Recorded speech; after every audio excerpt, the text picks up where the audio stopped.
ಆಧುನಿಕ ಜಗತ್ತಿನ ಸರ್ವಾಧಿಕಾರಿ ಅಂತಾನೆ ಕರೆಸ್ಕೊಳ್ಳೋ ಈ ಕಿಮ್ ಜಾಂಗ್ ಉನ್ ಹೆಸರು ಕೇಳಿದ್ರೆ ಸಾಕು ಇಡೀ ಜಗತ್ತೇ ಎದುರುತ್ತೆ. ನಾರ್ತ್ ಕೊರಿಯಾದ ಈ ಸರ್ವಾಧಿಕಾರಿಯ ಜೊತೆ ಯುದ್ಧ ಮಾಡೋಕೆ ಯಾವ ದೇಶನು ಮುಂದೆನೆ ಬರೋದಿಲ್ಲ. ಇದು ಒಂದು ಕಡೆ ಆದ್ರೆ ನಾರ್ತ್ ಕೊರಿಯಾದ ಜನರನ್ನ ಹೊರಗಿನ ಪ್ರಪಂಚದಿಂದ ಪೂರ್ತಿಯಾಗಿ ಅಲ್ಲಿನ ಸರ್ಕಾರ ದೂರ ಇಟ್ಟಿದೆ. ಅಲ್ಲಿ ಯಾವ ಇಂಟರ್ನೆಟ್ ಸಂಪರ್ಕವೂ ಇಲ್ಲ, ಯಾವುದೇ ಕ್ಯಾಟಿಸಮೂ ಇಲ್ಲ. ಕಿಮ್ ಜಾಂಗ್ ಉನ್ ಏನ್ ಹೇಳ್ತಾನೋ ಅದನ್ನೇ ಇಡೀ ನಾರ್ತ್ ಕೊರಿಯಾದ ಜನಗಳು ಕೇಳ್ಬೇಕು ಅಷ್ಟೇ.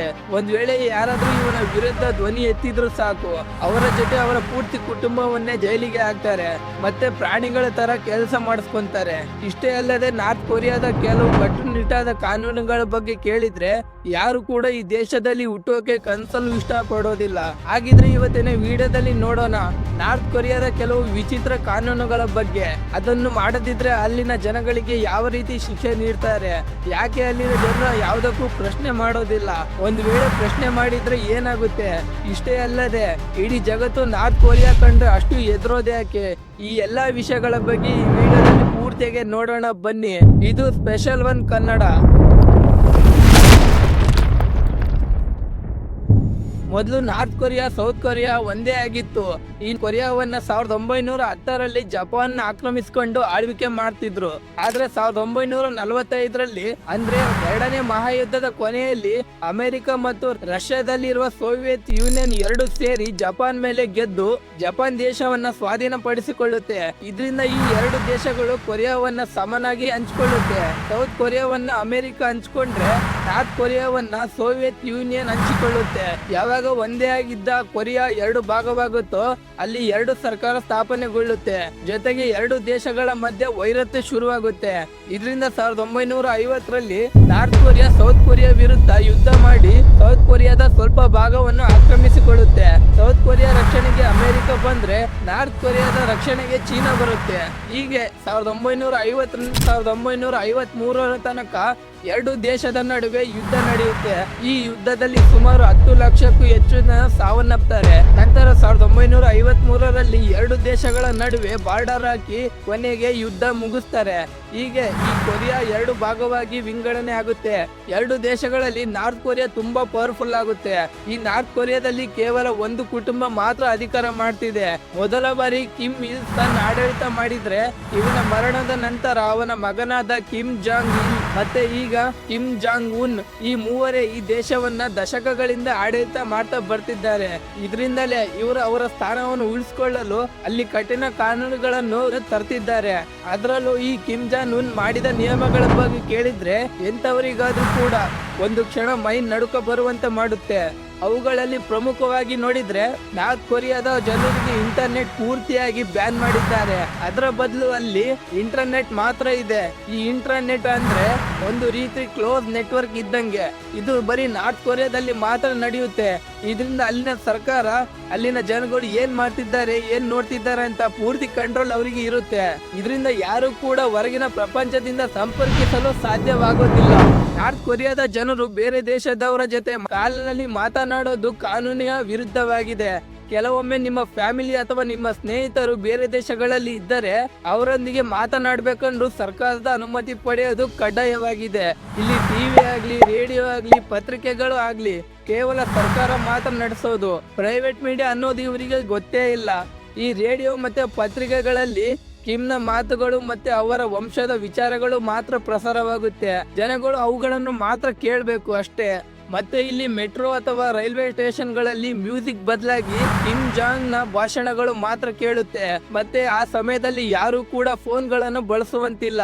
ಮತ್ತೆ ಯಾರು ಕೂಡ ಒಬ್ಬರ ಜೊತೆ ಒಬ್ಬರು ಮಾತನಾಡುವಂತೂ ಇಲ್ಲ. ಒಂದ್ ವೇಳೆ ಯಾರಾದ್ರೂ ಈ ನಿಯಮ ಉಲ್ಲಂಘನೆ ಮಾಡಿದ್ರೆ ಸಾಕು ಅವರಿಗೆ ಕಠಿಣ ಶಿಕ್ಷೆ ನೀಡಲಾಗುತ್ತೆ. ಈ ನಾರ್ತ್ ಕೊರಿಯಾದಲ್ಲಿ ಜನಗಳಿಗೆ ಸಣ್ಣ ವಯಸ್ಸಿನಿಂದಲೇ ಇವರ ಶತ್ರು ದೇಶದವರ ಮೇಲೆ ದ್ವೇಷ ಬರುವಂತೆ ಮಾಧ್ಯಮಗಳಲ್ಲಿ ತೋರಿಸಲಾಗುತ್ತೆ. ಇಷ್ಟೇ ಅಲ್ಲದೆ ನಾರ್ತ್ ಕೊರಿಯಾದಲ್ಲಿ ಜನರಿಗೆ ಕೇವಲ 28 ರೀತಿಯ ಹೇರ್ ಕಟ್ ಮಾಡಿಸಲು ಅಲ್ಲಿನ ಸರ್ಕಾರ ಅನುಮತಿ ಕೊಟ್ಟಿದೆ ಅಷ್ಟೇ. ನಾರ್ತ್ ಕೊರಿಯಾದ ಸರ್ಕಾರ ತೋರಿಸಿದ ಹೇರ್ ಕಟ್ ಮಾತ್ರ ಮಾಡಿಸ್ಕೊಳ್ಬೇಕು. ಅದನ್ನು ಬಿಟ್ಟು ಅಲ್ಲಿನ ಜನಗಳಿಗೆ ಇಷ್ಟ ಬಂದ ಹಾಗೆ ಹೇರ್ ಕಟ್ ಮಾಡಿಸ್ಕೊಂಡ್ರೆ ಅವರಿಗೆ ಕಠಿಣ ಶಿಕ್ಷೆ ನೀಡಲಾಗುತ್ತೆ. ಆಗುತ್ತೆ. ಹೇರ್ ಕಟ್ ಅಷ್ಟೇ ಅಲ್ಲದೆ ಕೂದಲುಗಳಿಗೆ ಬಣ್ಣ ಹಚ್ಚೋದಾಗ್ಲಿ, ಜೀನ್ಸ್ ಹಾಕೋದಾಗ್ಲಿ ಮತ್ತೆ ಹೊಳೆಯುವ ಬಟ್ಟೆಗಳನ್ನು ಧರಿಸುವುದು ಈ ದೇಶದಲ್ಲಿ ಅನುಮತಿ ಇಲ್ಲ. ಇಷ್ಟೇ ಅಲ್ಲದೆ ಈ ನಾರ್ತ್ ಕೊರಿಯಾದಲ್ಲಿ ಇದನ್ನೇ ತಿನ್ಬೇಕು, ಇದನ್ನೇ ತಿನ್ಬಾರ್ದು ಅಂತ ಕಾನೂನು ಇದೆ. ಅದರಲ್ಲೂ ನಾರ್ತ್ ಕೊರಿಯಾದ ಶತ್ರು ದೇಶಗಳಾದ ಅಮೆರಿಕ ಮತ್ತು ಸೌತ್ ಕೊರಿಯಾದ ಫೇಮಸ್ ಫುಡ್ ಗಳನ್ನ ಇಲ್ಲಿ ಪೂರ್ತಿಯಾಗಿ ಬ್ಯಾನ್ ಮಾಡಲಾಗಿದೆ. ಇಲ್ಲಿ ಒಂದು ಸಿಟಿಯಿಂದ ಇನ್ನೊಂದು ಸಿಟಿಗೆ ಹೋಗಲು ಪರ್ಮಿಷನ್ ಲೆಟರ್ ಕಂಪಲ್ಸರಿ ಆಗಿದೆ. ಪರ್ಮಿಷನ್ ಲೆಟರ್ ಇಲ್ಲದೆ ಹೋದ್ರೆ ಅವರಿಗೆ ಕಠಿಣ ಶಿಕ್ಷೆ ನೀಡ್ತಾರೆ. ಮತ್ತೊಂದು ಇಂಟ್ರೆಸ್ಟಿಂಗ್ ವಿಷಯ ಅಂದ್ರೆ ಈ ದೇಶದಲ್ಲಿ ವಿಮಾನ ನಿಲ್ದಾಣಗಳು ಇದ್ರೂ ಕೂಡ ಅದು ಸಾಮಾನ್ಯ ಜನರಿಗೆ ಅದರಲ್ಲಿ ಪ್ರಯಾಣಿಸುವುದು ಕನಸಿನ ಮಾತು. ಕಿಮ್ ಜಾನ್ ಉನ್ ನ ಫ್ಯಾಮಿಲಿ ಮತ್ತು ಅವನ ಅಧಿಕಾರಿಗಳು ಮಾತ್ರ ಹೋಗ್ಬೋದು ಅಷ್ಟೇ. ಈ ನಾರ್ತ್ ಕೊರಿಯಾದಲ್ಲಿ ಮನೆ ಆಗ್ಲಿ, ಜಮೀನಾಗ್ಲಿ, ಅಂಗಡಿಗಳು ಮತ್ತೆ ಬಿಸ್ನೆಸ್ ಆಗ್ಲಿ ಎಲ್ಲ ಸರ್ಕಾರದ್ದೇ ಆಗಿರುತ್ತೆ. ಯಾವ ವ್ಯಕ್ತಿಗೂ ಅವುಗಳ ಮೇಲೆ ಅಧಿಕಾರನೇ ಇರೋದಿಲ್ಲ. ಬದಲಾಗಿ ಅವುಗಳನ್ನು ಬಳಸ್ಕೊಳ್ಬಹುದು ಅಷ್ಟೇ, ಅದು ಸರ್ಕಾರದ ಅನುಮತಿ ಪಡೆದು. ಮತ್ತೆ ಇಲ್ಲಿ ಯಾವುದೇ ಜಾತಿ ಧರ್ಮದ ಆಚರಣೆ ಇಲ್ಲ. ಅಂದ್ರೆ ಜನರಿಗೆ ಅವರ ಇಷ್ಟದಂತೆ ಧರ್ಮವನ್ನು ಆಚರಣೆ ಮಾಡೋಕೆ ಇಲ್ಲಿ ಬಿಡೋದಿಲ್ಲ. ಇಲ್ಲಿ ಚರ್ಚ್ಗಳಿವೆ, ಅವು ಕೂಡ ಹೊರಗಿನ ಜಗತ್ತಿಗೆ ತೋರ್ಸೋಕೆ ಅಷ್ಟೇ. ನಿಮಗೆ ಅನ್ನಿಸ್ಬೋದು ಅಲ್ಲಿನ ಸರ್ಕಾರ ಇಷ್ಟೆಲ್ಲ ಮಾಡಿದ್ರು ಯಾಕೆ ಯಾರು ಪ್ರಶ್ನೆ ಮಾಡೋದಿಲ್ಲ ಅಂತ. ಆದ್ರೆ ನಾರ್ತ್ ಕೊರಿಯಾದಲ್ಲಿ ಯಾರಾದ್ರೂ ಕೂಡ ಈ ಕಿಮ್ ಜಾನ್ ಉನ್ ಮೇಲೆ ಧ್ವನಿ ಎತ್ತಿದ್ರು ಸಾಕು, ಅವರನ್ನು ಅಷ್ಟೇ ಅಲ್ಲ ಅವರ ಪೂರ್ತಿ ಕುಟುಂಬವನ್ನೇ ಜೈಲಿಗೆ ಹಾಕ್ತಾರೆ. ಇದು ಆ ಕುಟುಂಬದ 3 ತಲೆಮಾರಿನವರೆಗೆ ಈ ಶಿಕ್ಷೆ ನೀಡಲಾಗುತ್ತೆ. ಅಂದ್ರೆ ಯಾರಾದ್ರೂ ಇವರ ವಿರುದ್ಧ ಧ್ವನಿ ಎತ್ತಿದ್ರು ಸಾಕು, ಅವರ ಮಗ ಮತ್ತೆ ಅವರ ಮೊಮ್ಮಗನನ್ನು ಕೂಡ ಈ ಶಿಕ್ಷೆಗೆ ಒಳಪಡಿಸಲಾಗುತ್ತೆ. ಅಷ್ಟೇ ಅಲ್ಲದೆ ಅವರನ್ನ ಪ್ರಾಣಿಗಳ ತರ ಅವರ ಹತ್ತಿರ ಕೆಲಸ ಮಾಡಿಸ್ಕೊಳ್ತಾರೆ. ಇದರಿಂದ ಈ ದೇಶದಲ್ಲಿ ಯಾರೊಬ್ರು ಕೂಡ ಕಿಮ್ ಫ್ಯಾಮಿಲಿ ಬಗ್ಗೆ ಮಾತನಾಡೋ ಧೈರ್ಯ ಮಾಡೋದಿಲ್ಲ. ಮತ್ತೆ ನಾರ್ತ್ ಕೊರಿಯಾದಲ್ಲಿ ಎಲೆಕ್ಷನ್ ಕೂಡ ಆಗುತ್ತೆ. ಪ್ರತಿಯೊಬ್ರು ಮತ ಹಾಕುವುದು ಕಡ್ಡಾಯ. ಈ ಎಲೆಕ್ಷನ್ ತಮ್ಮ ನೆಚ್ಚಿನ ಅಭ್ಯರ್ಥಿಯನ್ನು ಆಯ್ಕೆ ಮಾಡ್ಕೊಳಕಲ್ಲ, ಇಲ್ಲಿ ಬರೀ ಒಬ್ಬ ವ್ಯಕ್ತಿಗೆ ಮಾತ್ರ ವೋಟ್ ಹಾಕ್ಬೇಕು. ಯಾರು ವೋಟ್ ಹಾಕೋಕೆ ಬರಲ್ವೋ ಅವರನ್ನ ದೇಶದ್ರೋಹಿ ಅಂತ ಕರೆಯಲಾಗುತ್ತೆ. ಇವನೇ ಗೆಲ್ತಾನೆ ಅಂದ್ರೆ ಎಲೆಕ್ಷನ್ ಯಾಕೆ ಅಂದ್ರೆ ಇಲ್ಲಿನ ಎಲೆಕ್ಷನ್ ನಾಯಕನನ್ನು ಆಯ್ಕೆ ಮಾಡೋಕಲ್ಲ, ಆ ದೇಶದ ಜನರ ಲಾಯಲ್ಟಿನ ಟೆಸ್ಟ್ ಮಾಡೋಕೆ ನಡೆಸ್ತಾರೆ. 100% ಜನಗಳು ಒಂದೇ ವ್ಯಕ್ತಿಗೆ ವೋಟ್ ಹಾಕಿದ್ರೆ ಅದನ್ನ ದೇಶದ ಶಕ್ತಿ ಮತ್ತು ಜನಗಳ ಒಗ್ಗಟ್ಟು ಅಂತ ಹೇಳಲಾಗುತ್ತೆ. ಇಷ್ಟೇ ಅಲ್ಲದೆ ಹೇಳ್ತಾ ಹೋದ್ರೆ ಮುಗಿಯೋದೇ ಇಲ್ಲ, ಅಷ್ಟು ಕಠಿಣ ಕಾನೂನುಗಳನ್ನ ಈ ದೇಶದಲ್ಲಿ ಮಾಡ್ಕೊಂಡಿದ್ದಾರೆ ಈ ಕಿಮ್ ಫ್ಯಾಮಿಲಿ. ಇದನ್ನು ಕೇಳಿದ್ರೆ ಪ್ರತಿಯೊಬ್ಬರಿಗೂ ಅನಿಸ್ಬೋದು ಅವರ ಆರ್ಡರ್ ನ ಫಾಲೋ ಮಾಡೋದ್ರ ಬದಲು ದೇಶ ಬಿಟ್ಟು ಹೊರಗೆ ಬಂದು ಒಳ್ಳೆ ಜೀವನ ನಡೆಸಬಹುದು ಅಂತ. ಹೀಗೆ ತುಂಬಾ ಜನ ಈ ಪ್ರಯತ್ನ ಕೂಡ ಮಾಡಿದ್ರು, ಆದ್ರೆ ಅಲ್ಲಿನ ಅಧಿಕಾರಿಗಳು ಅದನ್ನೇ ಕಾಯ್ತಿರ್ತಾರೆ. ಯಾರಾದ್ರೂ ಆ ಗಡಿನ ಬಿಟ್ಟು ಹೊರಗೆ ಹೋದ್ರೆ ಸಾಕು ದೇಶದ್ರೋಹಿ ಅಂತ ಹೇಳಿ ಅವರ 3 ತಲೆಮಾರಿನ ಕುಟುಂಬವನ್ನ ಜೈಲಿನೊಳಗೆ ಹಾಕ್ತಾರೆ. ಇದರಿಂದನೇ ಅಲ್ಲಿನ ಜನಗಳು ಯಾರು ಹೊರಗೆ ಹೋಗುವ ಧೈರ್ಯ ಮಾಡೋದಿಲ್ಲ. ಒಂದು ಕಡೆ ಹೊರಗಿನ ಪ್ರಪಂಚದಿಂದ ಪೂರ್ತಿಯಾಗಿ ದೂರವಿರುವ ನಾರ್ತ್ ಕೊರಿಯಾದ ಜನಗಳು ಕಿಮ್ ಜಾನ್ ಉನ್ ನ ಸರ್ವಾಧಿಕಾರಿಯಾಗಿ ಅವನಿಗೆ ಇಷ್ಟ ಬಂದ ಹಾಗೆ ಕಾನೂನುಗಳು ಜಾರಿಗೆ ತಂದ್ರು ಕೂಡ ಅಲ್ಲಿನ ಜನಗಳ ಪ್ರತಿ ಮನೆಯಲ್ಲೂ ಕೂಡ ಕಿಮ್ ಫ್ಯಾಮಿಲಿಯ ಫೋಟೋ ಇಟ್ಟು ಪೂಜೆ ಮಾಡ್ತಾರೆ. ಇದು ನಾರ್ತ್ ಕೊರಿಯಾದ ಜನಗಳ ಪರಿಸ್ಥಿತಿ. ಆದ್ರೆ ಇನ್ನೊಂದು ಕಡೆ ಇಡೀ ಜಗತ್ತು ನಾರ್ತ್ ಕೊರಿಯಾವನ್ನು ನೋಡಿದ್ರೆ ಯಾಕೆ ಅಷ್ಟು ಎದುರುತ್ತೆ ಅಂದ್ರೆ 1950ರಲ್ಲಿ ಅಮೆರಿಕ ನಾರ್ತ್ ಕೊರಿಯಾದ ಮೇಲೆ ಅನೇಕ ಬಾರಿ ದಾಳಿ ಮಾಡಿದ್ರು. ಆ ಟೈಮಲ್ಲಿ ನಾರ್ತ್ ಕೊರಿಯಾದ ಹತ್ರ ಯಾವುದೇ ಅಸ್ತ್ರ ಇರಲಿಲ್ಲ. ಇದರಿಂದ ಅಮೆರಿಕದ ದಾಳಿಗೆ ನಾರ್ತ್ ಕೊರಿಯಾದ 25 ಲಕ್ಷಕ್ಕೂ ಹೆಚ್ಚು ಜನ ಸಾವನ್ನಪ್ತಾರೆ. ಇದು ಹೀಗೆ ಬಿಟ್ರೆ ನಾರ್ತ್ ಕೊರಿಯಾವನ್ನ ಪೂರ್ತಿಯಾಗಿ ನಾಶ ಮಾಡ್ತಾರೆ ಅಂತ ಕಿಮ್ ಇಲ್ ಸಂಗ್ ಅಣು ಶಸ್ತ್ರಾಸ್ತ್ರವನ್ನು ತಯಾರು ಮಾಡಲು ಯೋಚನೆ ಮಾಡ್ತಾನೆ. ಅದು ಆಗ ಆಗಿರ್ಲಿಲ್ಲ. ಆದ್ರೆ 2006ರಲ್ಲಿ ಈ ಕಿಮ್ ಜಾಂಗ್ ಇಲ್ ಅದನ್ನ ಮಾಡೇ ಬಿಡ್ತಾನೆ. ಇದರಿಂದ ಜಗತ್ತಿನ ಅಣುವಸ್ತ್ರ ದೇಶಗಳಲ್ಲಿ ಈ ನಾರ್ತ್ ಕೊರಿಯಾ ಕೂಡ ಒಂದಾಗುತ್ತೆ.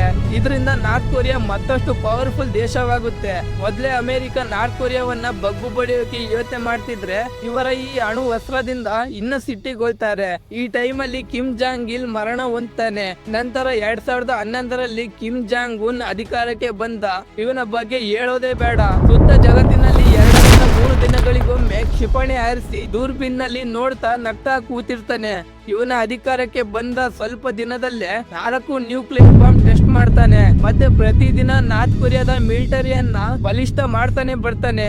ಹೀಗೆ ನಾರ್ತ್ ಕೊರಿಯಾದ ಈ ಕಿಮ್ ಜಾನ್ ಉನ್ ದೇಶದ ಅತಿ ದೊಡ್ಡ ಲೀಡರ್ ಆಗ್ತಾನೆ. ಇದರಿಂದಲೇ ಯಾವ ದೇಶನು ಇವರ ಹತ್ತಿರ ಯುದ್ಧ ಮಾಡಕ್ಕೆ ಹೋದ್ರೆ ಸಾಕು ಆ ದೇಶದ ಮೇಲೆ ಅಣು ಬಾಂಬ್ ಹಾಕೋಕೆ ಯೋಚನೆ ಕೂಡ ಮಾಡೋದಿಲ್ಲ ಈ ಕಿಮ್ ಜಾನ್ ಉನ್. ಈ ಕಿಮ್ ಫ್ಯಾಮಿಲಿಯಿಂದ ನಾರ್ತ್ ಕೊರಿಯಾದ ಜನರು ಕಟ್ಟುನಿಟ್ಟಾದ ಕಾನೂನುಗಳನ್ನು ಪಾಲಿಸುವುದು ಒಂದ್ ಕಡೆ ಆದ್ರೆ, ಮತ್ತೊಂದು ಕಡೆ ಈ ಕುಟುಂಬದಿಂದಲೇ ಇಡೀ ಜಗತ್ತೇ ನಾರ್ತ್ ಕೊರಿಯಾ ಕಂಡು ಎದುರುವಂತೆ ಮಾಡಿದ್ದಾರೆ.